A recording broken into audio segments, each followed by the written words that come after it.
School bag નો વિશાળ ખજાનો છે।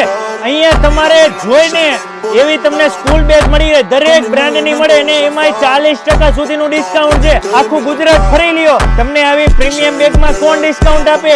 અહીંયા રાજકોટમાં ક્રિએટિવ સ્ટેશનરી માર્ટમાં આવી જવાનું। અહીંયા તમને 5000 થી પણ વધારે વેરાયટી સ્ટેશનરીની આઈટમ મળે છે। તમારે કોઈને ગિફ્ટ કરવી હોય ને તો ફેન્સી બેગનો ખજાનો છે। અહીંયા દરેક બ્રાન્ડની વોટર બોટલ મળે, એમાંય 20% ડિસ્કાઉન્ટ। દરેક બ્રાન્ડના લંચ બોક્સ એમાંય 20% ડિસ્કાઉન્ટ। નોટબુકમાં 20% સુધીનું ડિસ્કાઉન્ટ છે। આના સિવાય આર્ટને લગતી દરેક વેરાયટી જેવી કે કેનવાસ, કલર્સ, બ્રશ, આમાં બધામાં 10% ડિસ્કાઉન્ટ છે। પ્રીમિયમ પેનમાં 10% ડિસ્કાઉન્ટ, બ્રાન્ડેડ ટોયઝમાં 10% થી લઈને 40% ડિસ્કાઉન્ટ છે। એટલે મારા વાલીડાઓ, હવે તમારા સ્ટેશનરીને લગતી કોઈ પણ ખરીદી કરવાની થાય એટલે પહોંચી જવાનું ઇન્દિરા સર્કલ થી કોટેચા ચોક તરફ જાઓ એટલે ડાબી બાજુમાં આવી જાય, બીજા કન્ટ્રીની નીચે ક્રિએટિવ સ્ટેશનરી માર્ટ।